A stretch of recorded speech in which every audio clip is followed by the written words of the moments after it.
You surround me with a song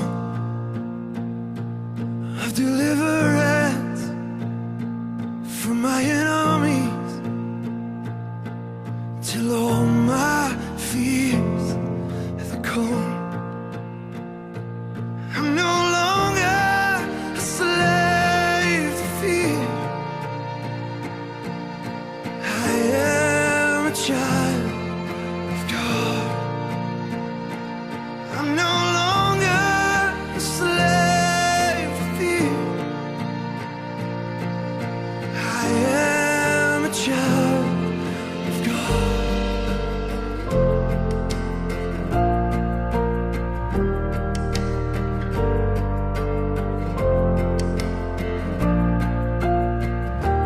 From my mother's womb, you have chosen me. Love has called my name. I've been born again to a family. Your blood flows through my veins. I'm no longer a slave to fear. I am a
I welcome us to today's Friday morning broadcast.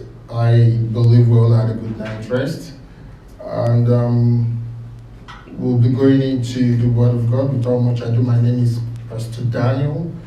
Actually, this message is coming to you from Oaks of Righteousness International here in Doha, Qatar. So I would like you to invite your friends, your neighbors, call your families together even as we share the Word of God this morning. It doesn't hurt. And as you do, God will bless you. Praise the Lord. So without much ado, I just want us to have a word of prayer, a brief one. Eternal Lord, we thank you for your grace this morning. We exalt and glorify your name. We thank you for this day you've made indeed. It's a and a wonderful one. Thank you, Lord, for making us part of it. We ask, even as we progress in your word this morning, that your name be glorified. I commit, O Lord, my listeners into your hands, that as many, O Lord, under the sound of my voice this morning, Spirit of the living God, take control, O Lord, yes, over this habitation. Influence their minds, their thoughts. Father, we rebuke distractions of all sorts this morning. We declare the heavens over the administration of your word open. Father, we ask as your word flows, comes through, and help us to meet with you every step of the way. Let your name alone be glorified. Thank you, sweet Spirit of God. We welcome you into today's ministration. Take your rightful place in our midst. In Jesus' name I pray. Amen. Once again, I say welcome to today's Friday morning broadcast from Oaks of Righteousness International. There's this series of teachings that has been on for quite some time, and that has to do with Sermon on the Mount, and we've been treating it precept by precept.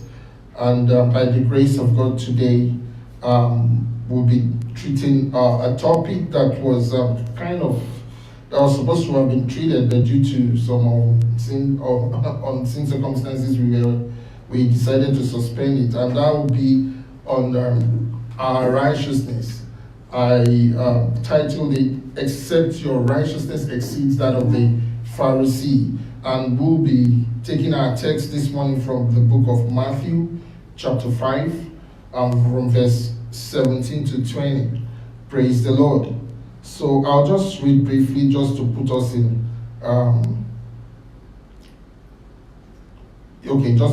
to put us in the view. But before that, I would like to kind of refresh. Let me just do a quick refresher.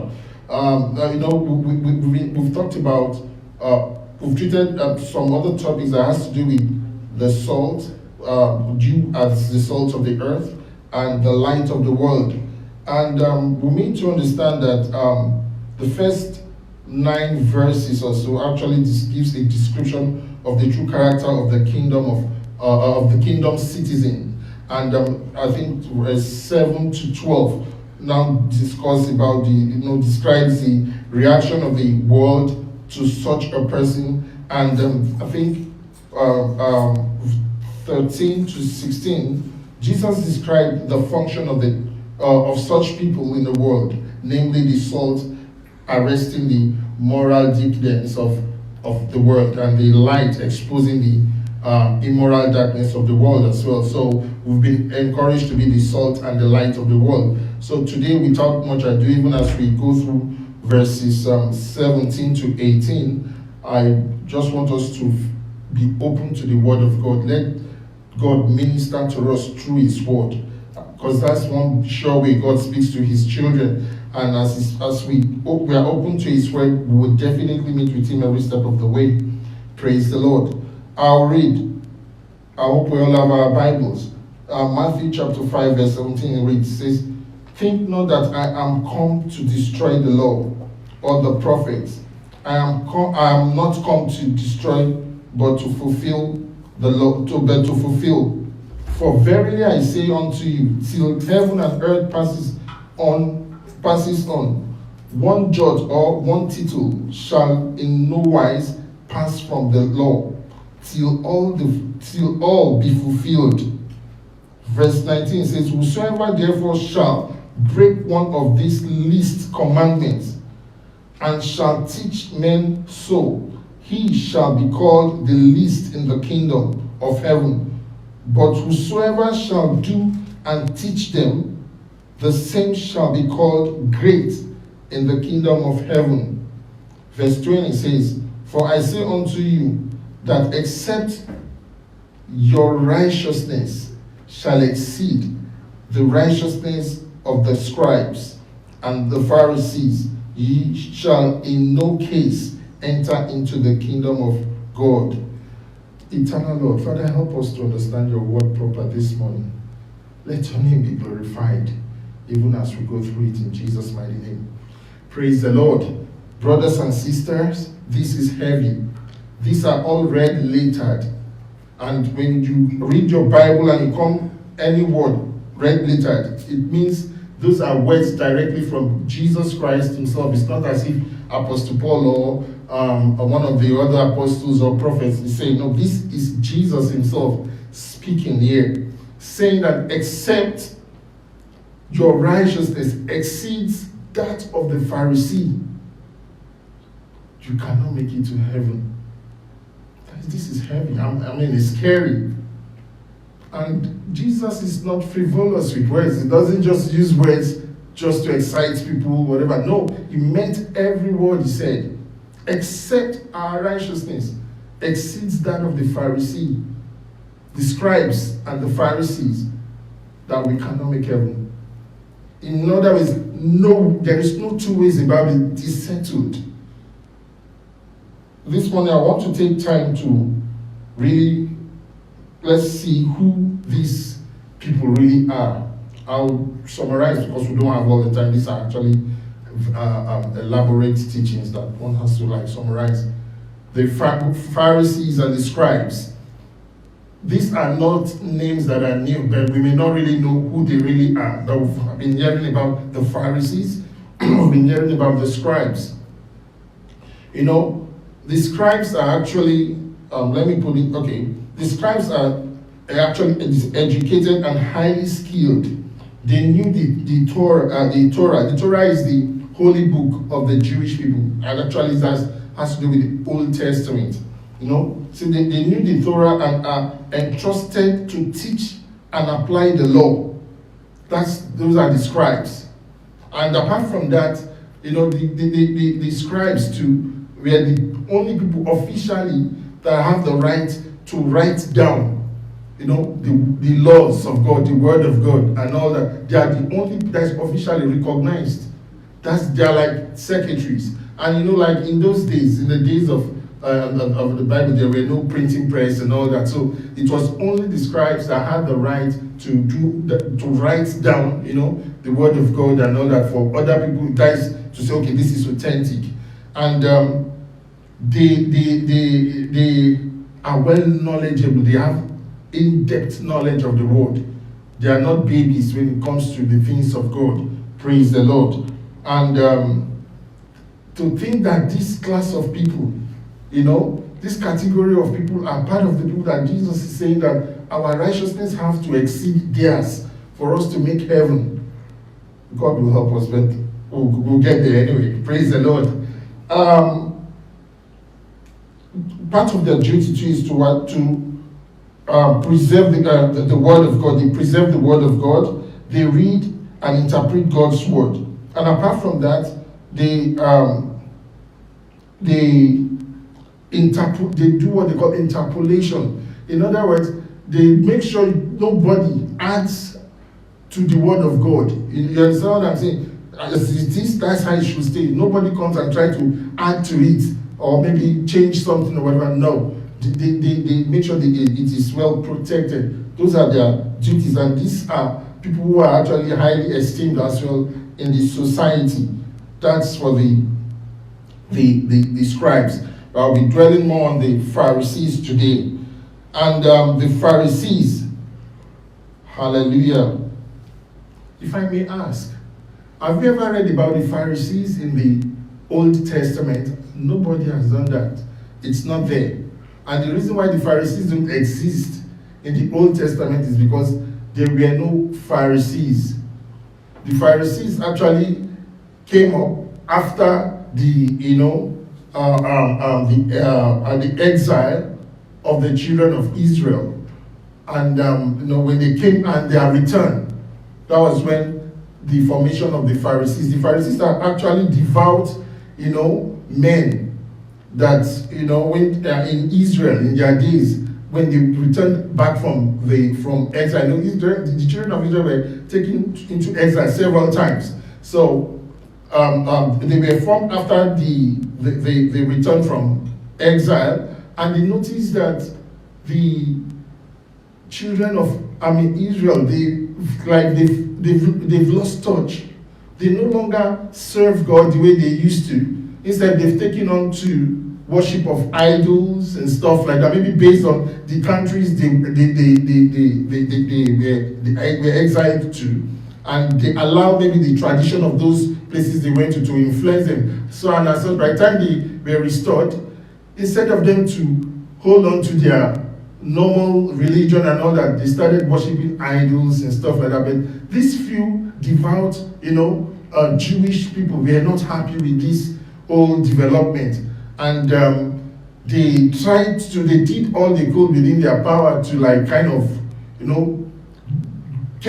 go back to their old way of life, and try to reintroduce their old way of life, that pristine righteousness, righteous way of doing things back into the system. And as such, these were, they were zealous. Apart from being zealous, they were, they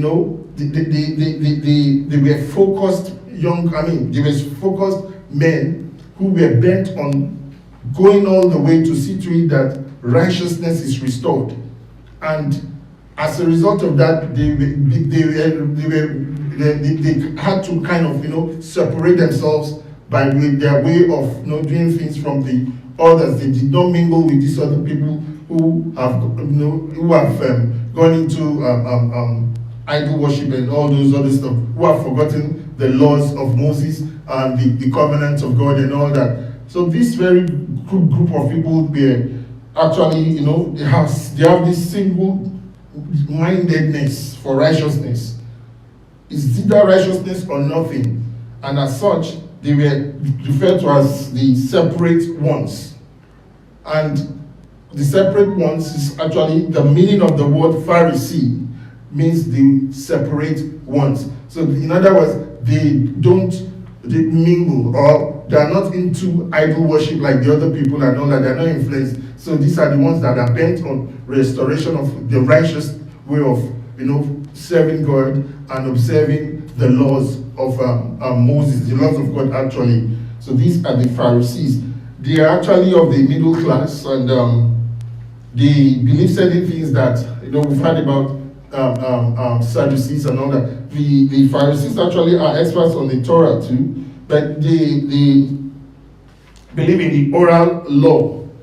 Oral law are the laws that are not written. It's like even in our culture, we have certain laws. In the villages, most of the laws, they're not written, but they are passed down from generation to generation. So we don't do this in our place. We don't do that. But it's not written anywhere, but because it was passed down. So those were the kind of laws that they were kind of, they believe in. And they also believe in that holiness exists outside the temple, unlike the Sadducees, and the scribes that believe that holiness is only when, in the temple. Outside the temple, there is no holiness. But the Pharisees believe that outside the temple, there is holiness. They believe in resurrection and all that, which the Sadducees don't believe in and all that. And they believe in the holiness exists outside the guys. Originally, the rabbis we have today are actually an offshoot of the Pharisees today. Praise the Lord. So these Pharisees are not actually, cannot say they are average. No, they have that single-mindedness for righteousness. Anything outside righteousness, they are not interested. And they will go out for it. Their life is devoted to lead a life of, righteousness. And that's the Pharisees. And these are the people that our Lord and Savior Jesus Christ said that you and I, our righteousness will have to exceed theirs. for us to make heaven. Amen. Well, the good news is that our justification is not by works. We are justified by faith. Praise the Lord, not by works. And that is not an encouragement for us to live anyhow. No. Praise the Lord. So, I just want us to do some consideration, that is to consider the righteousness of the Pharisees. With careful observation of the Pharisees, you notice that they keep having problem with our Lord and Savior Jesus Christ. Each time, he keeps rebuking them. The Pharisees, they are always on his neck. He keeps rebuking them. Whoa, no, that kind of a thing. These same people who are pious, these same people who are very righteous, in their own way, these are the same people that Jesus had problems with, because they were kind of disseminating, the kind of righteousness they were portraying is not the type of righteousness that Jesus talks about. Their righteousness is based on works and self-effort and stuff like that, and it's not genuine. The truth about it is that there's no genuineness in it. If it was genuine, Christ wouldn't have come. Because he came because there was no standard. There was no genuine, righteousness. Like the type the Pharisees they displayed and portrayed was substandard. But they feel that they were the ones leading the life, living that righteous and sanctimonious kind of life, which is not true. Praise the Lord. In Matthew 23 verse 15, the Bible says, before I go into that, Jesus Christ actually called them. It says, let me read from them, based on this model. So of the Pharisees is that their religion is what? Strictly external. In other words, their religion has no depth. It's just surface. It's like facade, whitewash, kind of religion. That is their righteousness. It has no depth. And with that kind of righteousness, you cannot go far with it. It does not get, it's not inside. So whatever they are showing you is what they want you to see. It is not them. And that is why if you have that type of righteousness, it cannot last, because you start having different identity. The way you behave at home, the way you behave at work, the way you behave in the church is different person altogether. But as it is, Christ noticed it. Others may not have noticed it because they have no standard before them. And the reason why Christ did not hate them as a person, but their practice is what he hates. And he wanted them to change, to have a change of mind, so that they too can make it. But they themselves feel they are, they are most righteous. In fact, they see Christ as an obstacle. So that's why there was this constant loggerhead. And by the grace of God, with those external, they have this strict external practices. That's what they practice. And Jesus had to describe them as what? He called them hypochristos. In other words, it's a Greek word. Actors, hypocrites. They are just acting. So they are not genuine. They are not real. They are not real people. They are just faking whatever their kind of righteousness they had. And in Matthew 23:15 it says, "Woe unto you, scribes and Pharisees, hypocrites, for ye compass sea and land to make one convert. And when he is made, ye made him twofold more the child of hell than yourself." Wow. Do we understand what Jesus just said here? He said these Pharisees, they would travel through land and water just to evangelize to one soul. They can go to any length. They can cross the sea, cross the land, just for one soul. But they do all that just to show off. Do we understand?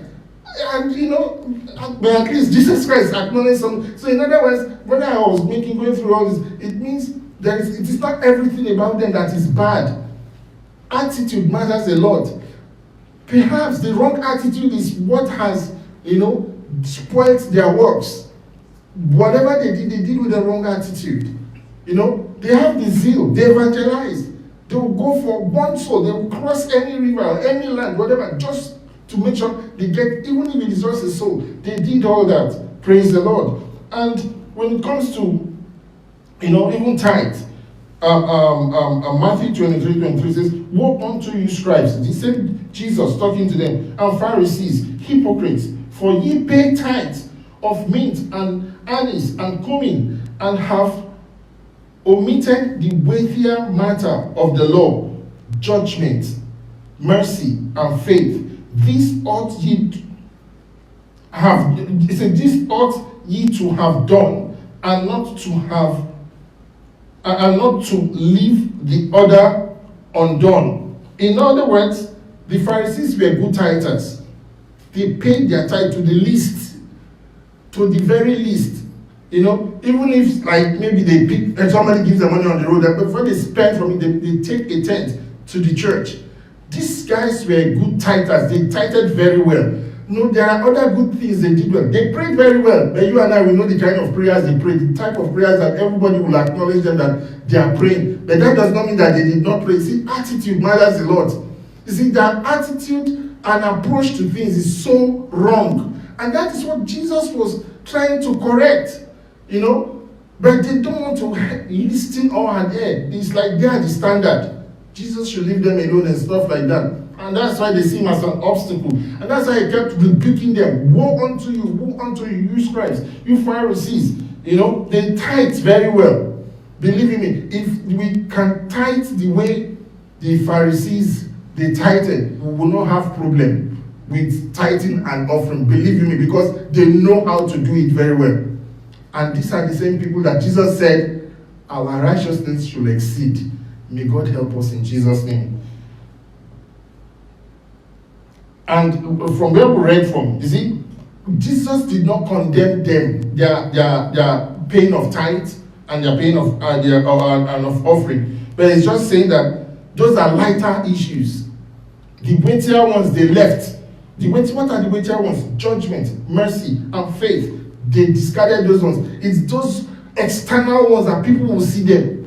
Maybe when they give their offering or when they pay their tithe or whatever, then they give whatever. People will always, those are the kind of stuff they give. Nobody will see their faith or whatever, judgments and stuff like that. So it is those things that will project them in the open. Those are the things they have interest in. And Jesus could tell. See, God weighs motives. There are things we do to other fellow brethren. It's good. But it's only God that knows if it is really good. And there are certain things people will do and may feel it's not proper. It's only God that knows if it is not proper. Do you understand? Because God judges the motives behind every actions and all that. So when it comes to the Pharisees and the scribes, they just, they don't have, their approach is nothing to write home about. Amen. I'll read some other few scriptures, then I'll come over to some other analysis. I just hope that time will help. I still have time, thank God. I would like to read from Acts chapter 23, verse. I'll make a reference to that. Our brother Paul in the book of Acts was also a Pharisee. Remember in the book of Acts 23, we can read it later from verse 6 to 8 when he was before the council and all that. He said even him is a Pharisee and a son of a Pharisee. You understand what I'm saying? And we all knew how zealous Paul was before, he was accosted by Jesus on his way to Damascus. How he persecuted Christians, thinking he was doing the right thing. That was, how the Pharisees were. The righteous, they eat, they breathe righteousness. That is their own standard of righteousness. Praise the Lord. So we find out that these people, it's not as if all they did was wrong. It's that even those things that they did that looks right, they did with the wrong attitude, with the wrong intention, doing things so that people will hail you, so that people this guy is too much and stuff like that. When they pray so loud and they condemn people and all that. I'm not like this person and all that. I do this, I fast. They fast. When it comes to fasting, they fast very well. They pray very well. They study the word. They memorize scriptures. They quote scriptures. Like that. Those were the Pharisees. But there are defects on their righteousness. Wrong foundation. Hallelujah. See, they missed the whole purpose of the law. Let's see, I'll read Ephesians, let me just read quickly. Ephesians 2, verse 8 to 10 says, "For by grace are ye what? Saved, through what? Faith. And that's not of yourselves. It is the gift of God, not of works, lest any man should do what? Boast of. Say, for we are his workmanship, created in Christ Jesus, unto good works, which God had before ordained that we should walk in them." Praise the Lord. So we thank God for Jesus. We thank God for the gift, salvation. We bless God for his faithfulness. Because the truth is, if we should go by works, none of us would have been able to merit it. The worst or the highest we would have achieved, maybe we would have become like the Pharisees. But unfortunately, you see, some of those Pharisee traits, we still find them in our midst today. There are some people, even in the church. I'm not trying to judge anybody or whatever, but it's left for us to, reflect on the word of God and know where we stand. You are in church. You know you don't have Christ in your life. You just associate and you feel it is settled. No, it's not settled. Everything you do becomes so mechanical, and you just want to prove to people that you go to church, or you are a Christian, or you are righteous, or you can pray, or you give alms to the poor, you take care of the needy and all that. It's good to do all those stuff, but you have to do it right so that it will count. Because if you don't do it right, it will not count. It's just waste of time. Like the Pharisees, they wasted their time doing all the powerful tithing and whatever they did. All the sheer waste of time. Because the Bible made us to understand that our righteousness is like a filthy rag. No matter how, if it were not so, Christ wouldn't have come. If our righteousness was genuine enough, self-righteousness, if it were genuine enough, Christ wouldn't have died the death of the cross. It would have been sheer waste of time and everything. But because there is no way we could attain that height of righteousness, he came and he died that shameful death on the cross. In as much as our righteousness, justification is by faith, not by works. You and I, we know that the New Testament itself puts a kind of demand on us to show what fruits of our righteousness. Yes, it places a demand on us. If you say you are righteous, you are born again, you are a child of God, then your fruit, because the Bible says, by their fruit you shall know them. Your fruit should be able to reflect that genuineness, that genuinity should be reflected by what? Your fruit. So if your fruit cannot reflect what you profess, then you should have a rethink. Then you should have to maybe you think of making some reconciliation, so that restoration. Amen. Because if you are what you profess to be, what you claim to be, if it's not a charade, if it is genuine, then your fruits should confirm it, should corroborate it. Do we understand? You don't say you are born again, you are a child of God, you have, Christ blood washed and all that, And your life and that of the devil, there is no difference. It doesn't jive. It doesn't. By their fruit we shall know them. And I'm sorry to say, but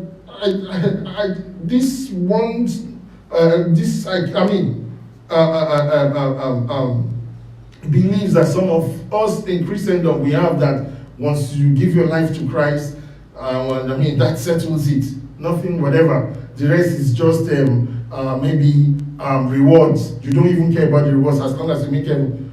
Sorry, forget about that. If really you are actually born again, if you are really born again, there should be fruits.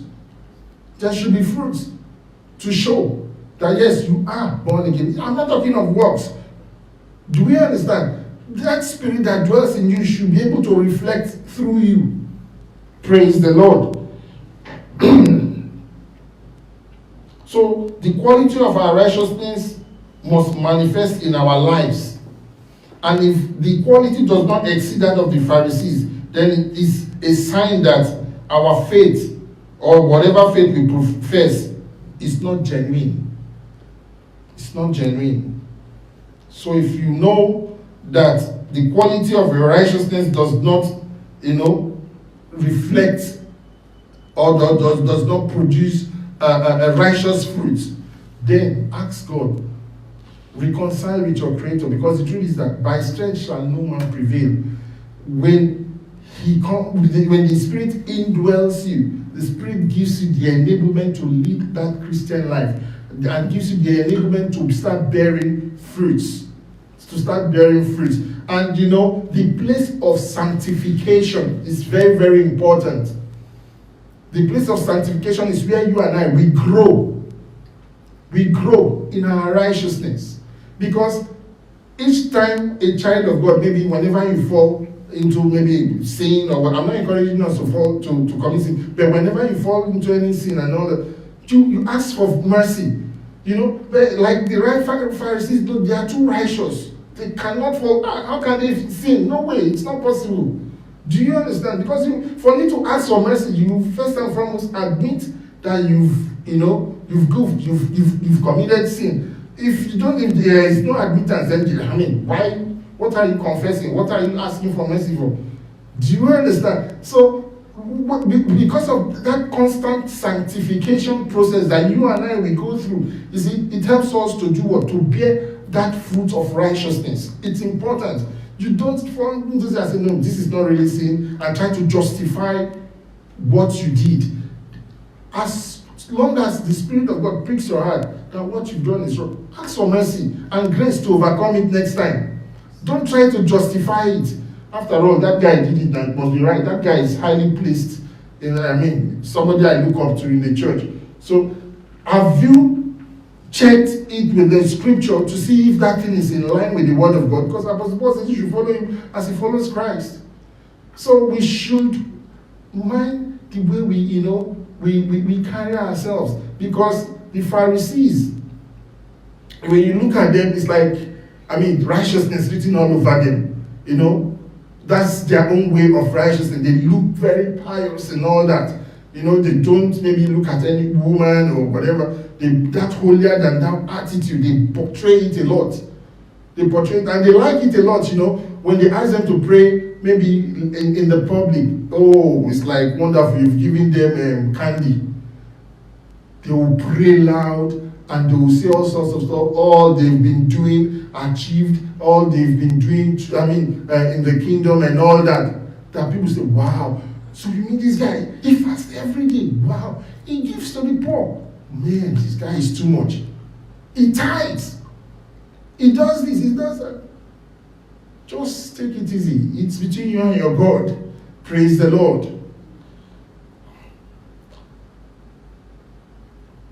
There are lots of woes. In fact, these people, they get under the skin of Jesus every now and then. Every now and then. So like I said, justification is by faith. And like I said also, our sanctification is where we grow our authentic righteousness. Because it is the only righteousness that is authentic is that of Jesus. Every other righteousness is but like it's like a filthy rag, including that of the Pharisees. It's like a filthy rag. Praise the Lord. Job, Job 15:34 says, "For the congregation of hypocrites shall be desolate, and fire shall consume the tabernacles of bribery." You see, they were involved in what? Taking collection of bribes and all that.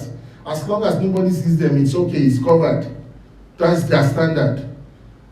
They don't know that God sees, even in the dark.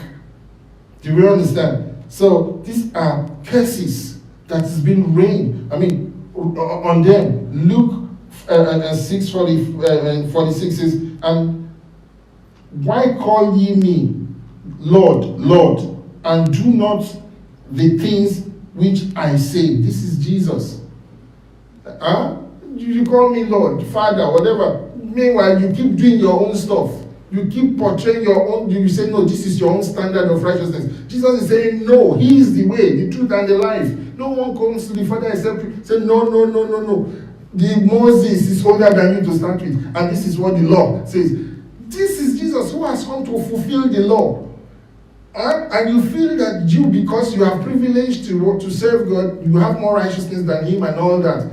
And to start with your righteousness is so inferior. There is no basis for comparison with that of our Lord and Savior Jesus Christ. Yet you call Him Lord, Lord. Don't call Him Lord, since you feel you are more, you are superior.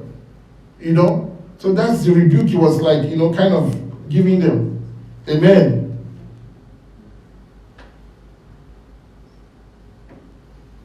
First Timothy 4:1-2 says, "Now the Spirit speaketh expressly, that in the later times some shall depart from the faith, giving heed to what? Seducing spirits and doctrines of devil, speaking lies in hypocrisy, having their conscience seared with a hot iron, reprobate mind." Because of this falsehood, ingenuity, lies and all that, some people's conscience will become dead. In other words, they don't even know good or bad. Everything is just okay to them, normal. Their conscience don't prick them anymore. Everything, just do it the way you like. It's okay by them. And that's a dead conscience. Reprobate mind. God forbid. God forbid. Hallelujah. Father, I thank you. So, what are we saying in essence here? So, the less our lives begin to manifest a quality of righteousness that exceeds that of the Pharisee. I want us to get this clearly.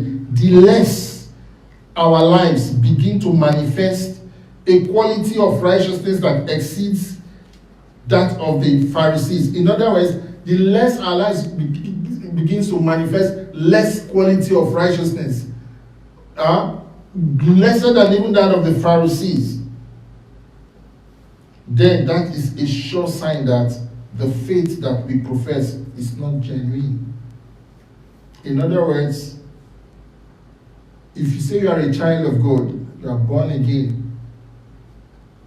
your righteousness, your way of living per se, we are not saying you live that hypocritical kind of life or whatever. No, your way of life, your righteousness should exceed that of the Pharisees. You don't do certain things and you go and broadcast it. That do you know that I did this for them, I did that for them, and all that, so that they will clap, applaud you and praise you and all that. You don't do that. You don't. Okay, maybe you fast 1 week or 2 weeks, and just say, do you know that I fasted for 1 week without this, and you don't do all that. And maybe most times you do those things to try to make people who are trying to come up to feel discouraged and all that. No. Also that they will feel, you are too much and all that. Maybe you should be on top there. Why are you still on this level? With all these stuff you've achieved, then you should be on top there and stuff like that. Those are the actions of the Pharisees. Those are the works of the Pharisees. And the Pharisees, if they don't give their lives, well, I'm talking about those who are professing that or manifesting that type of attitude. Even today in our midst, you still have time to reconcile, to make amends. You still have time, because at least you can still hear me. Now is the right time. Make amends so that you don't miss the mark. You don't miss. Paul almost missed the mark with all his zeal. It wasn't, you see, when we talk about missing the mark, I think in the Greek, it's called apistemi. Apistemi is not backsliding, but it's missing the mark. You see, Paul had the zeal and felt he was doing the right thing until Christ knocked him off the horse. If you want God to knock you off the fine, let him do it. If that's what will save you, it's worth it. If that's what will save you, if that's what will restore you, it's worth it. Because the Pharisees, maybe because nobody knocked them off their high horses, that's why they continued in their doctrines and in their falsehood and all that. Because if God had given them a bang on their head, maybe they would like, yeah, what is that? Say, yeah, because your righteousness is fake, this is the right way. Maybe they would have made amends. Today you are hearing the word. God is asking you to make amends. To make amends. See, this message is not just for anybody, it's for believers. To make amends. The word of God is a mirror. You allow reflect, look at your image and see if there's distortion. If there is distortion, then it's like when you are rubbing powder. If it's not smooth, you can tell when you look at the mirror and you correct it. You don't say, no, this mirror is not good. Why is it making this powder to be on one side or the other? No, you don't do that. Because you know that the reflection you are saying is the right reflection. So if there's any distortion, then you have to make adjustments. Praise the Lord. So the word of God is the mirror, our mirror for today. As believers, God is asking us to make amends. He's asking us to make reconciliation. He's asking us to put our ways, our acts right. Not like the Pharisees. And because Christ is the one that said it, this is not just anybody. He said, except your righteousness exceeds that of the Pharisees. Forget about heaven. And you and I, we know that our ultimate goal, if your ultimate goal as a believer is not to make heaven, then you are wasting your time. Because my ultimate goal is to make heaven. If your ultimate goal is not to make heaven, you are really wasting your time. But if your ultimate goal is to make heaven, then you have to make amends. You have to make amends. You have to make amends. In conclusion, it says, what is the most important thing that God wants from us in terms of our Christian lives? It's righteousness. That's it. Righteousness. Adam and Eve, they lost it when they sinned. But before they sinned, it was there. Do you understand that the moment they erred, it left them and they saw themselves naked? So the righteousness of God covers us. Do you understand? And when we have that, you see, we have right standing. We can stand before him. He can relate with us. And that's what he wants. So if you are not living a righteous life, you are denying God of that fellowship he wants to have with us. God wants us to maintain a right standing with him. And that is the righteousness we are talking about. You have to allow Christ to be fully formed in you on a daily basis. Sanctification is of the essence. You don't say, okay, let me accumulate it. I normally do it once a week. By the way, mine is weekend. Just write them down. Do you know if you'll be able to make it by weekend? Do you understand? That's one fallacy, terrible teachings that some people practice. May God help us. As soon as you feel pricked by the Spirit of God, ask for it. Father, I'm sorry. Whether you did it deliberately or not, ask for mercy and grace to overcome it so that you don't even repeat it another time. The Bible says a little leaven the whole lump. Christ wants us to, like he said, he has come to fulfill the law. There is nothing wrong with the law. He has fulfilled it. The law has been fulfilled in Christ Jesus. He did not come to condemn the law. He came to fulfill it. He's the fulfillment of the law. And when you have him in you, you have it all. But then your fruits, you should be able to show fruits of what? Righteousness. Righteousness. You cannot be living anyhow and profess or claim to be living a righteous life. That's just call it a charade or a self-acclaimed kind of righteousness, which is low. It's of no standard as far as God is concerned.